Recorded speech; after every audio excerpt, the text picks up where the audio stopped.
Bonsoir à tous. La vigilance jaune neige-verglas maintenue aujourd'hui en Côte d'Or. Elle se transforme en vigilance orange demain. Prudence sur les routes entre l'eau qui infiltre plusieurs tronçons et le verglas qui rendra la chaussée glissante.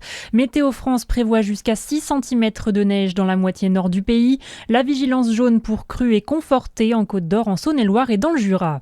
Un chantier de 140 millions d'euros. Les travaux en cours sur le barrage de Saumortier dans le Jura visent à accroître la production d'électricité renouvelable.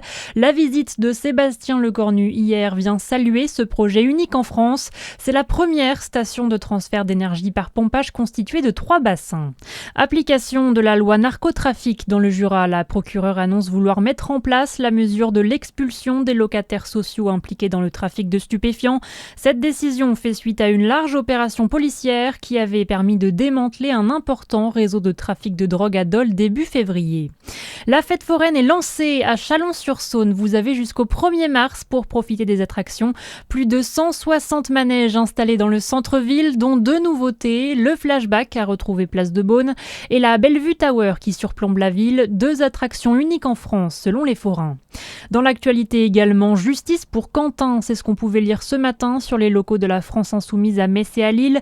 Des permanences dégradées cette nuit après l'agression d'un militant nationaliste proche du collectif identitaire Némésis. Les faits se sont déroulés jeudi à Lyon en marge d'une conférence de l'eurodéputé Rima Hassan. La victime de 23 ans aurait été agressée par des militants antifascistes. Son pronostic vital est toujours engagé.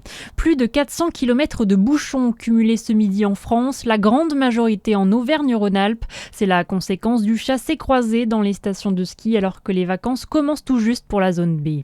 Et puis du basket ce soir, chez les hommes, Chalon-sur-Saône de retour sur le parquet. Ils affronteront Le Mans à 20h30.